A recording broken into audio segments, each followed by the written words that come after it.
You're listening to the AFTERBUZZ TV Network, now the largest new media platform on the web, and your #1 source for after-show entertainment. Very good, Keith. Johnson.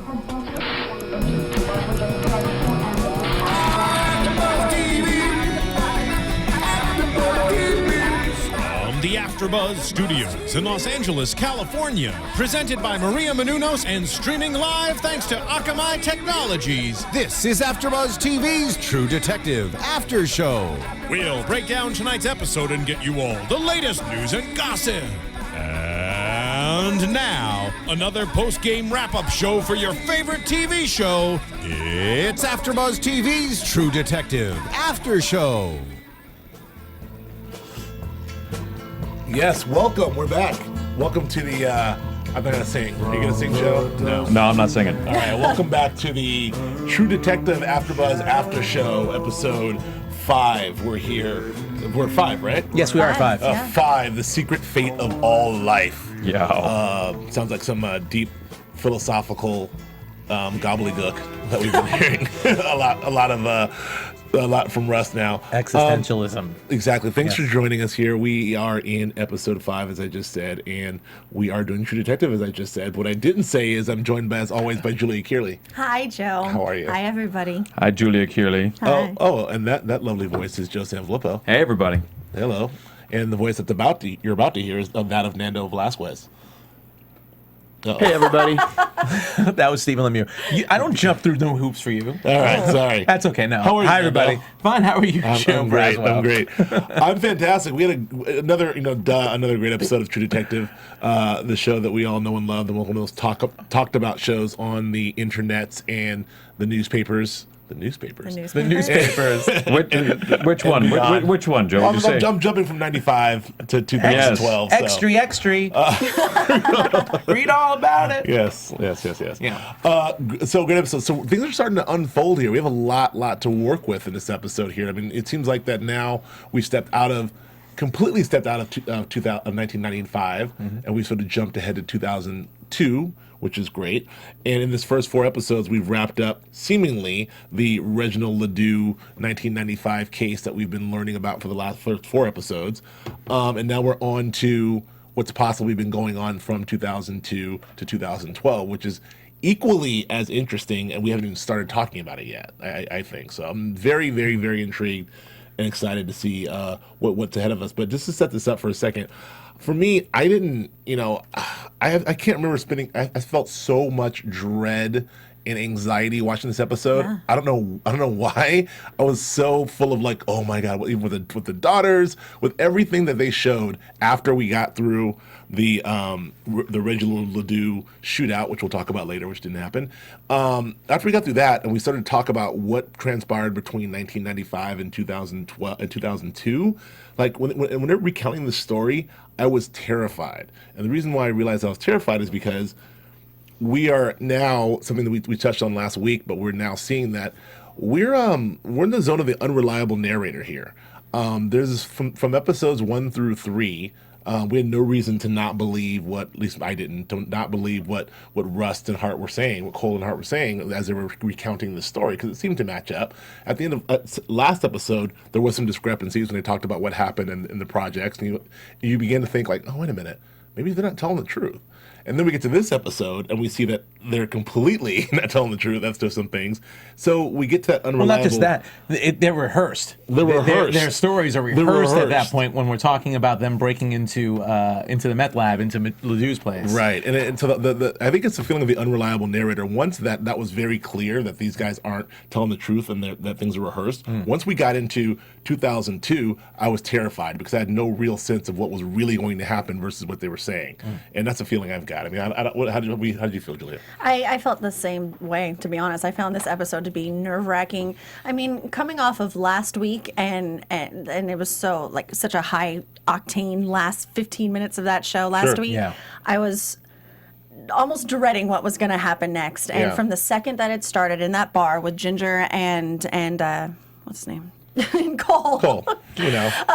From the second that started, and the look on Cole's face alone and in his eyes, I just knew that shit was going to go down and it was going to be crazy. But that feeling just stayed with me the entire time, jumping through time when he's talking to the cops in 2012, when they're at the quote-unquote shootout. I mean, the whole thing was just, I had no idea how this was going to turn out at any moment. Right. I still don't. Well, again, for me, it's like I felt like I was on steady ground. I was on reliable footing, and now I don't know where the hell I am or what's going to happen, and it's freaking me out. Flippo, what about you? How do you feel so far? What are your emotional impressions of this episode we just watched? Well, I kind of feel like, the secret fate of all life. I mean, that's the title of the episode, and I mean, at some point we got to question what's the purpose of telling a story, and I think that in the way we do things here at AfterBuzz, because we turn around so quickly, we turn around, we watch a show and then we immediately do a podcast, and most of the time that works out fine. But for this particular show, I think there is a reason that Nick Pizzolatto has this show structured the way he does, and he wrote this show for a purpose. And I think that this episode, combined with the first couple of episodes, I think we kind of have a break. We kind of got a break last week from this, but I really feel like there is a philosophical worldview that is being announced, that is being discussed, and that I want to talk about a little bit later on in some depth, because Sure. I really feel like the purpose of any story, in my opinion, is to further whatever the author wants everyone to be discussing. I mean, if the author's point of view is, hey, I want you guys to think about what is the secret fate of all life? What is the nature of this? Why are we here? Then the easiest way for me to get to a mass audience is not to write it all out in a linear way in a textbook, because a handful of kids are going to read that in college. But if you make a story that is intriguing enough, told by characters that people can become invested in, then you can really drop something on everybody. And I think that's what's going on here. And I think that this episode in particular, when we got in, when Cohle was talking about M-brain theory, and it goes back to what he was saying in the first couple of episodes about life is a disease, Sure, and what is the nature of consciousness. I really feel like this is the meat, and this is the reason that we're getting this story, is so that we can get this stuff. And I think we should spend a few minutes on that a little bit later on. Yeah, it's well, worth of course, it. we should. And we talked about an episode back in episode 3 how you talk about the ontological importance of religion, and how his sort of disdain for religion, and how it's just what men need, this sort of greater philosophy. And as he is sitting there himself, like full blown, Nietzsche, like full-blown philosophizing about God knows what, and even venturing into another territory with time-space continuums and fourth dimensions. Hold on, let's get in that. Let's do this. Story. Well, I mean, this you were saying a little bit before in the beginning that what we do is we watch these shows, and then usually immediately after we come in here and we start talking about the shows. So this one, I love this episode because really it got very deep. It's very complex, but still easy to follow, if that makes any sense. Right. I think the fact that, and I'm starting to think that this was leaked, that article from, I think it's io9.com, talking about the Yellow King. This is the only literary reference. I feel like that must have been even leaked by somebody with knowledge of the show, because it's just so much more depth to the show when you read that article. If you haven't read that article, look it up. There's an article, I believe it's io9.com, talking about the Yellow King. And there's just not to say that. But that's not the only one. Well, even before, what I'm saying is that people picked up on that early on, before the. I mean, that's something that was already on the internet, being talked about. But I feel like for some reason it came out. Some folks at Grantland have been talking about it and talking about it. Because there are people far more well read than we are. I don't read much. Yeah, I exactly. I haven't read Chambers in a long time. We watch TV. I didn't make that reference, but go ahead. We watch TV for a living. That's what we do. We'll definitely talk about the Yellow King of that reference. I do, but yeah, we will definitely talk about that. I definitely feel there's a lot there. I really love the secret fate to all life. I really think it in a way, this episode was very hopeless. Just listening to Rust just talk about how we're fated to a time of the flat circle, and how we're fated to, it seems like, relive our lives over and over again, and there'll always be these kids locked up. I think he said there'll always be kids locked up. It's a little sad. Again and again and again. And then I think what you touched on was really good too, about the unreliable narrator. I think the one thing though that we as the audience get to always rely on is the video seems to always match what we think are facts. For the first 3 episodes. Yeah, well, even the 4th episode, it's just the narration was wrong, but then when they go back, you see what the lie is. Right. So it seems like something maybe to keep note of is when they're talking, we don't see any video about the past to collaborate what they're saying, if they're really telling the truth. I think it's a really interesting device. that we get to see on that. And I agree. And here's the problem, the problem in a good way with this show when you have such engrossing storytelling and visuals is we get so wrapped up. And, obviously we've talked about people who think it's slow and they're stupid, but we get so wrapped up and engrossed in these characters and the atmosphere and all that other stuff and what's happening that it is sort of hard to take a step back from this and get for us as a viewer even to take a step back from this and get a bigger view of the bigger picture, which is what the 2012 is supposed to be doing, and we're getting that. They're pulling out for us and giving us a bigger picture. But while it's going on, it was almost like when the shootout ended. When they got Ledoux, it was like, oh, that's it. We're done with 95. I was so into 1995. I was so engrossed, and now we moved on. We got more stuff to do, which is really just amazing. And just I don't know. It's again the storytelling and the acting and blah blah blah. This is only episode 5. There's 3 more episodes to go, and they've supposedly captured the killer. Although they haven't. We know they probably haven't, but. There was an ending to this, and now it continues. That's what's amazing about it. Yeah. Well, there's an ending for 95, and now we're going to go into see what's happened now. So let's get into this episode here because a lot transpired, a lot happened. Okay, we got okay, never mind. So I was like, is that Buzz? I think it's your phone, Jules. Is it mine? Yeah, might be your phone. When it gets close to the thing. Anyway, sorry about that, folks. There you go. Sorry. So, Sorry. no, it's fine. So 2012. So we finally get we resolve this whole big shootout. I love how at the end of episode 3 we had this cliffhanger and we saw Mr. Tidy Whitey gas mask floating around and we had this talk of a Vietnam-esque thing and we were all so ready for the shootout. But then they jumped us. In episode 4 to a whole nother situation. In episode 5, at the very beginning, they wrapped up this shootout.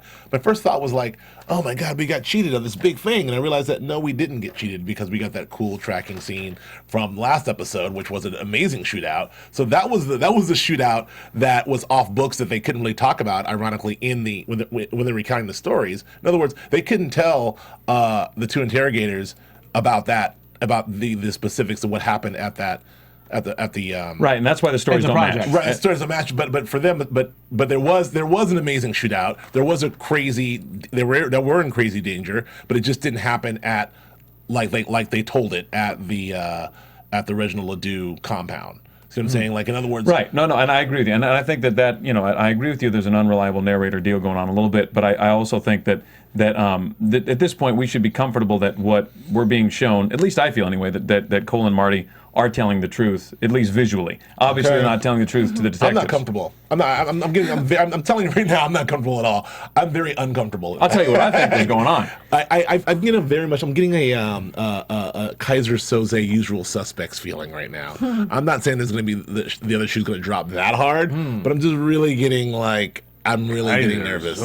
Yeah, when he's looking around, he's making the dolls and he's telling the story and all the waxing philosophical about whatnot. I don't trust anything anymore. So I don't trust him talking to the detectives, but I think that we know what happened because we've been shown it. So I agree with you that he's bullshitting the detectives and he's spinning for them, but I don't think that. I mean, the shootout is happening. We got to see the shootout. That was legit. We know it was never discussed with the detectives. Right. We just saw it. Right. Well, that's one point. From that time period, he's supposed to be with his dad, right? Dying of. Right. Yeah. But as I'm saying, as a viewer, we thought we're going to get this crazy shootout with Reginald Ledoux. We didn't get that shootout. We got the shootout in the projects instead. You're talking about the projects, yeah. Yeah, I'm saying as a viewer. Yeah. In episode 3, we thought like, oh my God, we're going to get this thing. We never got it. I don't even think we get to see the man in his gas mask and pajamas. No, we didn't. That's cool. Well, he wasn't cooking meth at the time, so that's why. Well, it's disappointing. That's all I'm saying. Well, I think we got our money's worth. So we get the resolution. They creep up on the house. They take down the evil, very very evil. I think Reginald Ledoux pretty much lived up to the monster that we thought he was. I mean, my man had. He had a swastika. He had the 666. Yeah, noose around his neck. He had the noose. He had the pentagram on his back. This motherfucker was evil. And devil's nests everywhere. And devil's nests like just floating around everywhere. The hillbilly booby traps everywhere. I mean, this guy was heavily guarded. And so once they got him down, he starts spouting that stuff to Rust. And I mean, what was he? Joel, did you write down exactly what he was saying there, Joe? I didn't. No, okay, I didn't. I got some of it.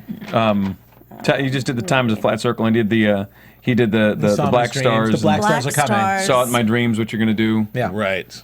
And which Nando? I mean, is that the talk of just a meth head, or is that the talk of someone who's part of this Yellow King religion?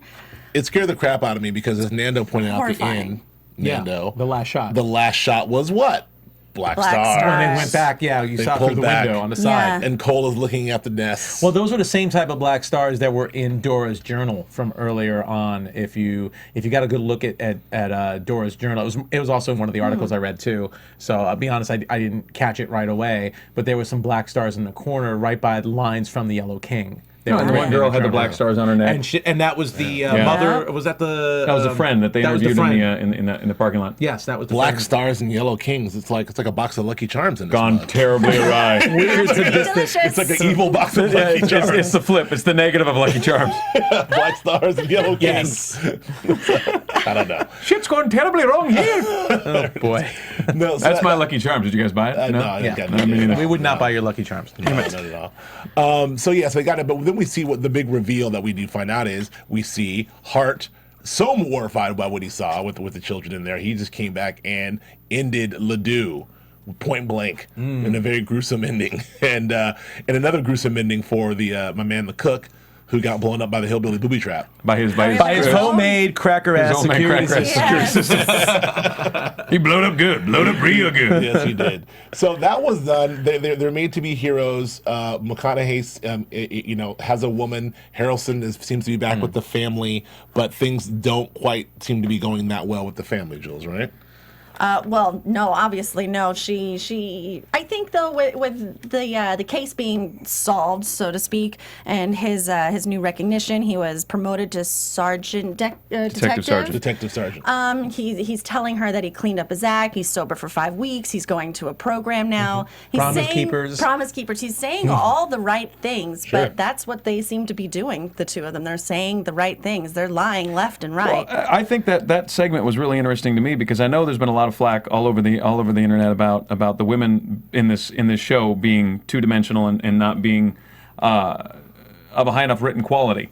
And I thought that little chunk right there where we got to see Marty rebuilds his life. She takes him back. He's back with the girls after they go roller skating and they do the whole do, and he's back home. And he's talking about you never know you're in the good years, and and it's true. Yeah, You just never know you're in them until they're over. And the princess tiara ends up at the top of the tree, and obviously that's because Aubrey's not going to be a princess. She's going to go a different direction.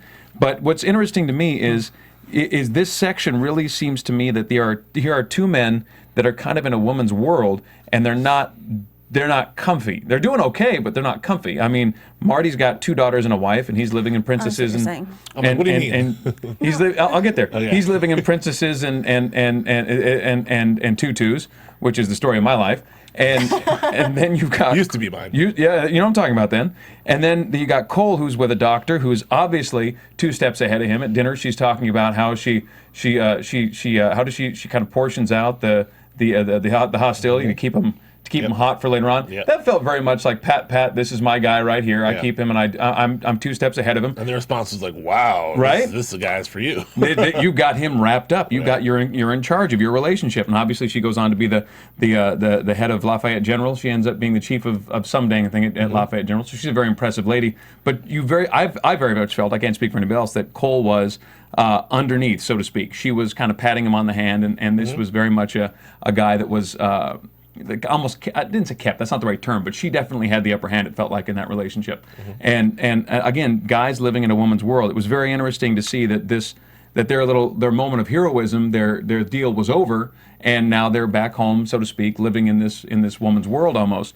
And that was, I don't know, I felt like that was very telling to me in that segment. You got a different side of them, I thought. Well, they also said at some point, I forget if it was Russ or Cohle during their interview, and they asked what happened to the relationship. He said what always happens between men and women, and that's reality.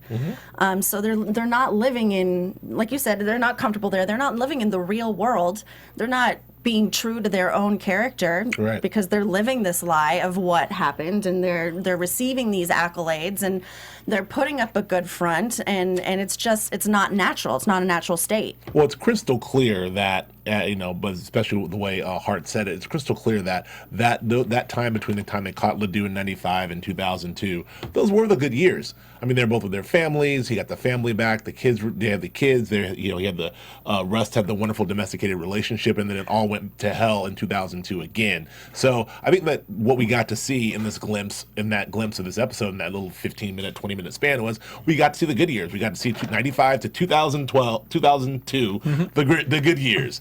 That they didn't realize that they had until they were gone. And what we didn't get to see was what happened yet with what was the thing that happened with rift? Hart. Well, first of all, what happened with Hart and the family, because it's clear, at least clear to me, that they have broken up. They didn't make it, and I'm really terrified of.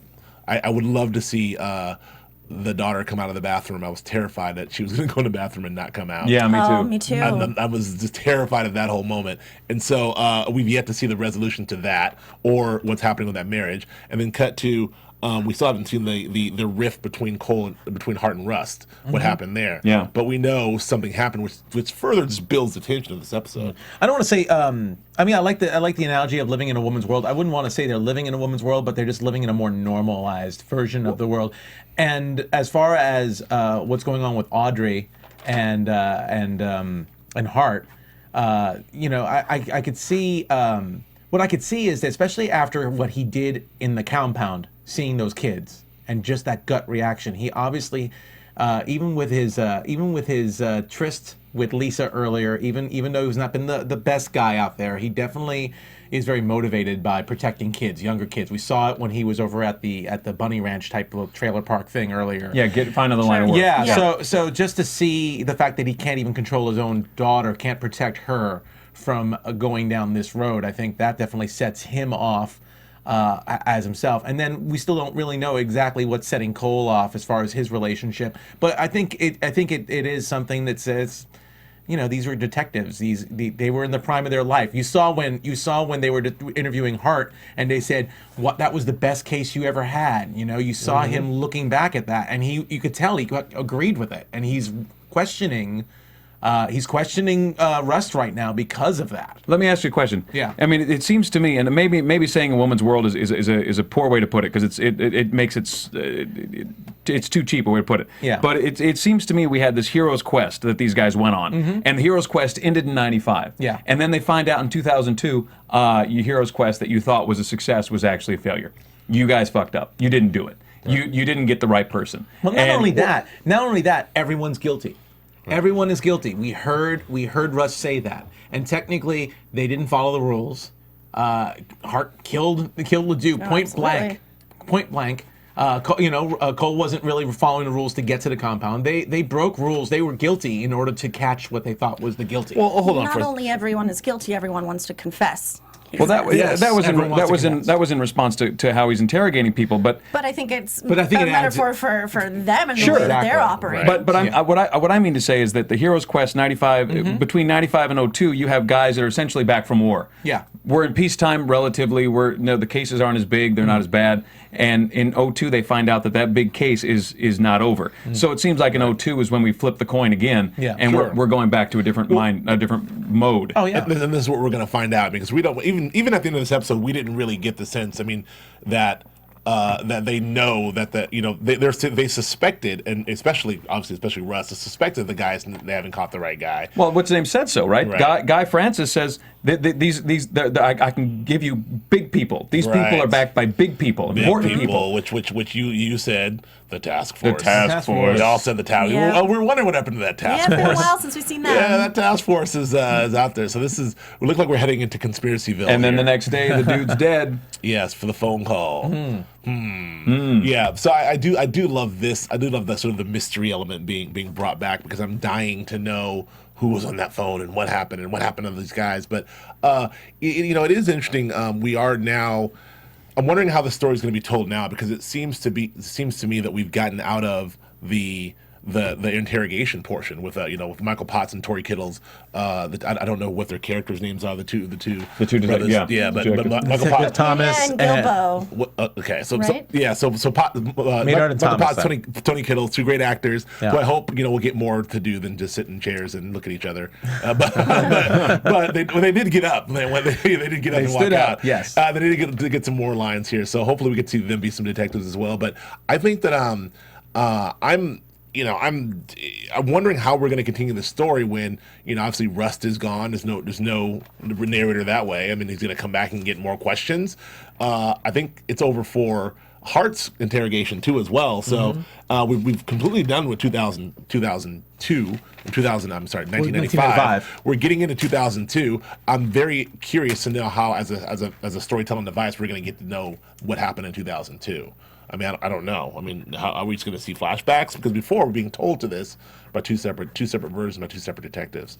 So now I don't know. I mean, I'm interested to see what's going to happen in episode 5. How we're going to continue the story. Oh yeah. So I don't know. I'm looking forward to seeing Maggie's view on everything. That Well, was that was from the great in the previews. previews. Saw that in That the we're preview. gonna see Maggie talking that's to the it. cops. Maybe that's it. Yeah. They're gonna bring in more folks. Yeah. And they're gonna get different views of the story. But did anyone else think before we move on to the interrogation scene? Did anyone else think that I have daughters, Joe, you have daughters. That whole daughter scene was, sort of heart wrenching for me. And that father-daughter scene. I mean, I touched on this before, but does anyone else think that something bad's going to happen to the daughters? I don't know. I don't know either. I think that.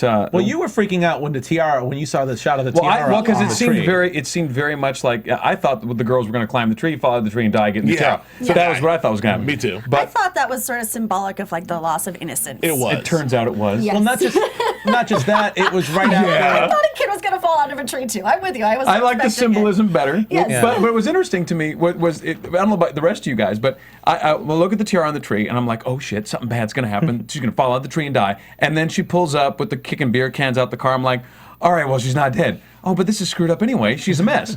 And so, one of the things that I The thought, fall from grace. right? Either way, that you're not the same, right? Yeah. And what was interesting to me is, Marty was talking about, these are the good years, and you never know you're in the good years. But it was really interesting to see how he responds to his daughter the same way he responded to Lisa once a certain level of hoedom had been established. I don't know how else to say it. Hoedom. Hoosity. Hoedom. Right. I made up a word. I can do that anytime I Right. want to. So, What should I do with this cup? Hold him. you only got one. Okay. You can't hold it. Are you good at Texas Hold'em? I don't know. So here's what I'm Texas saying. Hold'em. He found his daughter in the car with two guys. Right. Who? That is a specific level of hoedom. Yes. He caught Lisa, his mistress, giving head to some other random dude.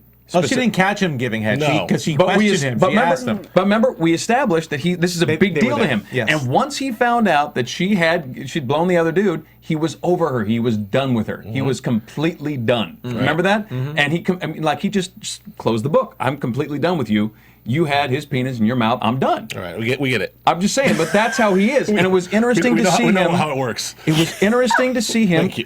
close the door on his daughter the same way. Mm-hmm. That was interesting to me. Right. It wasn't a matter of, we're going to figure this out. I don't know what's going on. It was, what the hell's the matter with you? Why? What the hell's wrong with you? I believe he said, use a different word, and then he slapped Yeah. the shit out of her. Yeah. And he was done. Right. It was interesting to me. I mean, I think it speaks to how his character views women. Well, this is what we talk about the dread. I too thought he's gonna fall the tree. I thought the truck's gonna run him over. And I thought, oh, it's just her. And I thought she's gonna commit suicide. It's like I'm just waiting for something to happen. So I don't know. Well, right before that happened, he said that even though committing the affair was a sin, the tryst was a sin, he said his real failure was inattention. Yeah.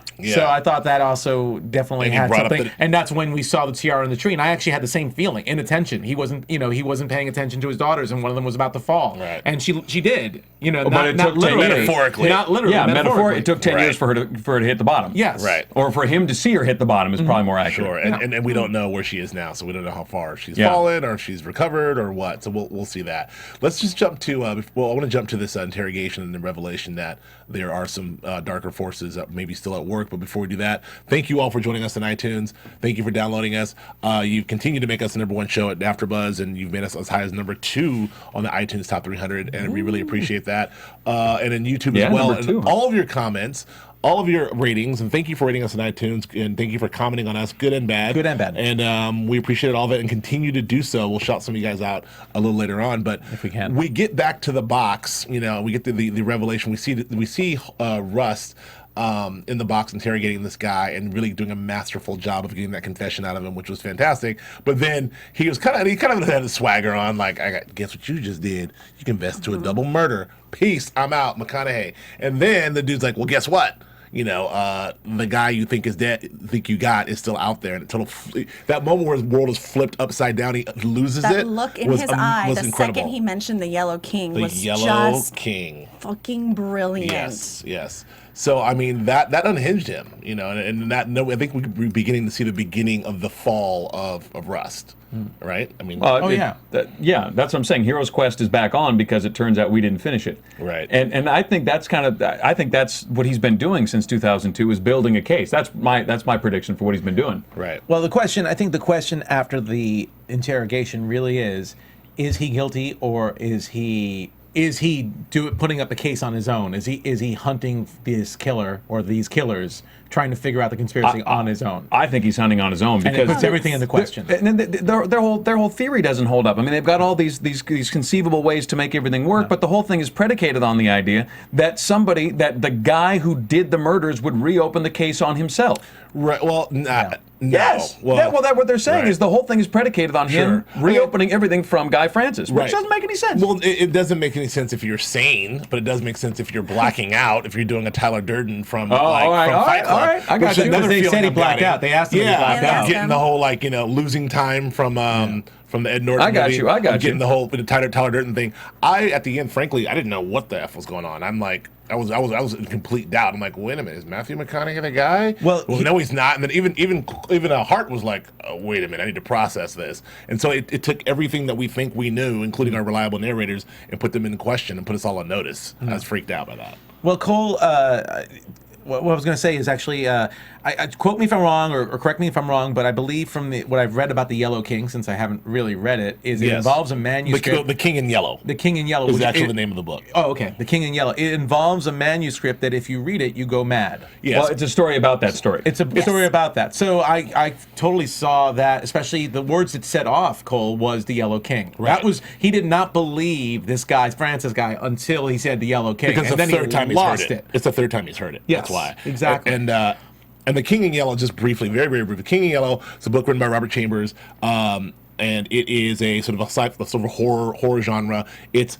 10 short stories, a bunch of which where they mention this play, that if you read this fictional play, that's a thread throughout the thing, if you read this fictional play, the second you read it, you go mad. So we can only maybe think that the Yellow King is this thing, an unattainable thing that we're trying to catch as police officers that will drive us mad if we. And Cole's going mad. It doesn't just drive you. The play apparently doesn't just drive you mad immediately. It draws you in within the first act, and so you can't stop reading it because you're so engrossed with it. And then by the time you get to the second act, because you can't stop, that's when it completely ruins your life. I'm so glad I surround myself with smart people. Well, I really am. So I just want to know. That's sort of what's going on with this freaking show. So is that the allegorical? The first 2 episodes, I was like, oh, or the first episode, I'm drawn in. I can't pull away. I can't stop. And now it's driving me effing mad. Well, this is the meta trick. Well, this is the meta trick that people have been saying that maybe Pizzolato's playing on us here. The meta trick is we were maybe led to believe we get this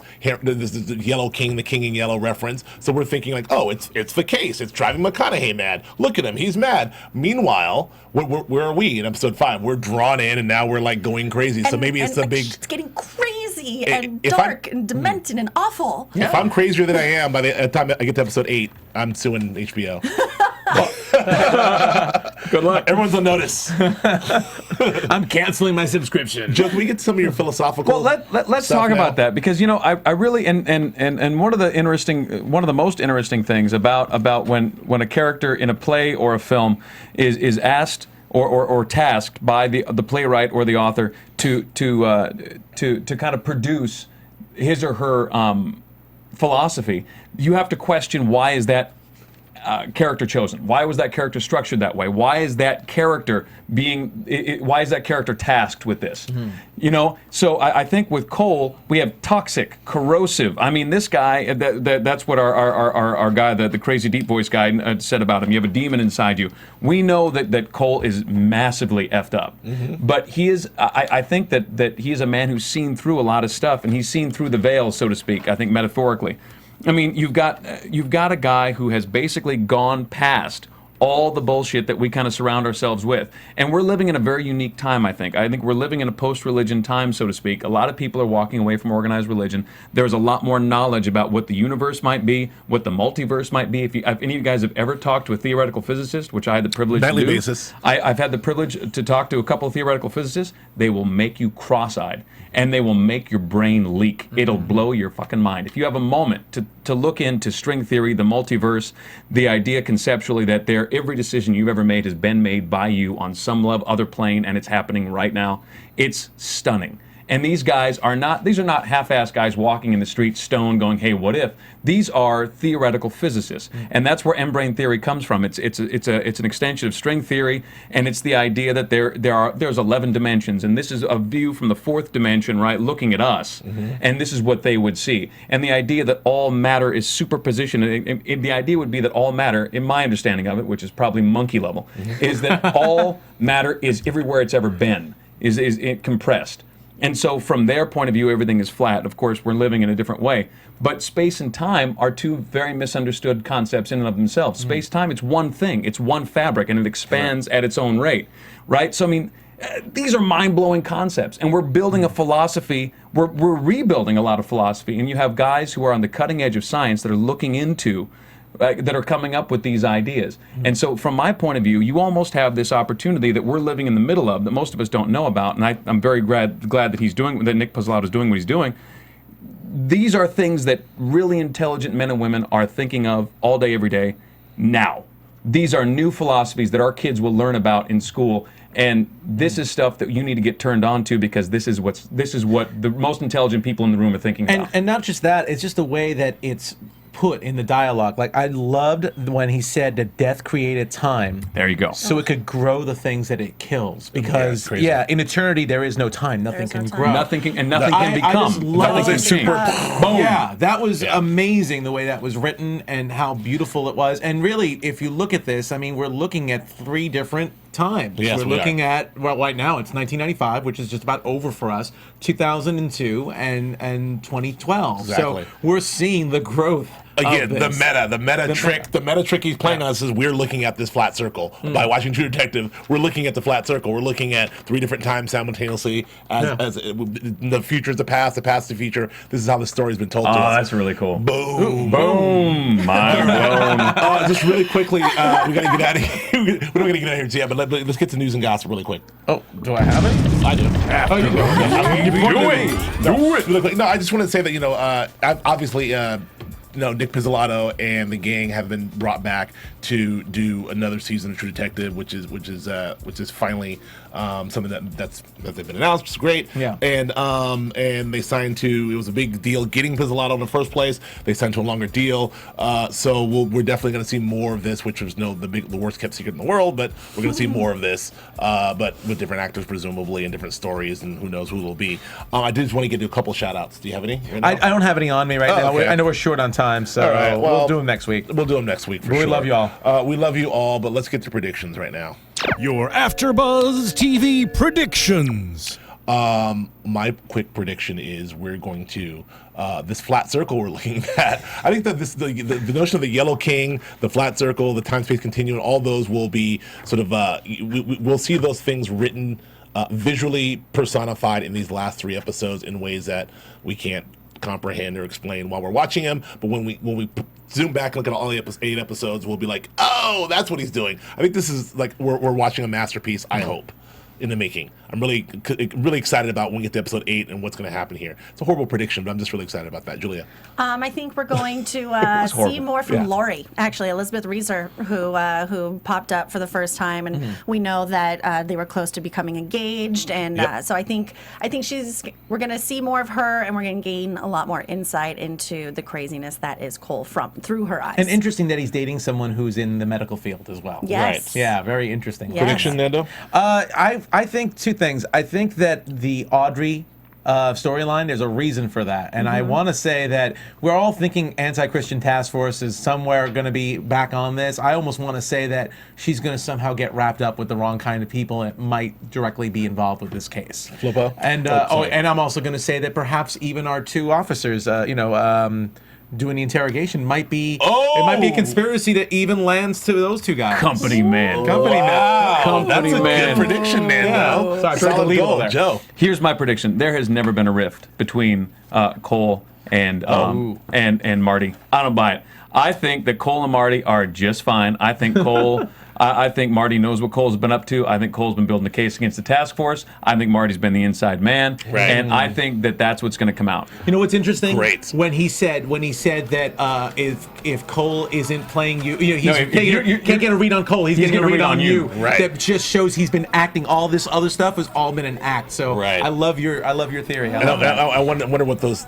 I think the men, beer men. The beer men means something too, which I don't know. Now that's some Kaiser Soze shit right there. I'm Joe Braswell. You can find me on Twitter and Instagram at Joe K Braswell. Both Twitter and Instagram at Joe K Braswell. Julia, where can we find you? Twitter at Julia Cearley, JuliaCearley. Same thing on Instagram. You can find me at Joe Flippo, JoeFlippo on the Twitters, and my website, josephsanfelippo.com. You can find me on Twitter and Instagram at Nandovel, Nandovel, and here at AfterBuzz, along with these fine folks, for the following. Oh, yeah. Hannibal coming up, Bates Motel coming up. Blacklist coming back. Blacklist. Yes. Yeah. A lot of huge announcements to make. Thank you very much for joining us. We will see you again next week for more True Detective. That's it. See you later. From executive producers Maria Menounos, Kevin Undergaro, Phil Svitek, and the entire AfterBuzz TV staff, we would like to thank you for listening to the AfterBuzz TV network. To watch or listen to other after shows and post comments or questions, be sure to visit AfterBuzzTV.com. I'm Sir Richard Wentworth, and this has been a presentation of AfterBuzz TV. Buzz you later. The views expressed herein are those of the hosts only and do not necessarily reflect the views of AfterBuzz TV or its owners or principals. Thank you for watching AfterBuzz TV on YouTube. For more of your favorite after shows and interviews, subscribe to our channel here, and be sure to share your opinion on the episode in the comment section below here. We'd love to see what you guys are buzzing about. Thanks again. Buzz you later.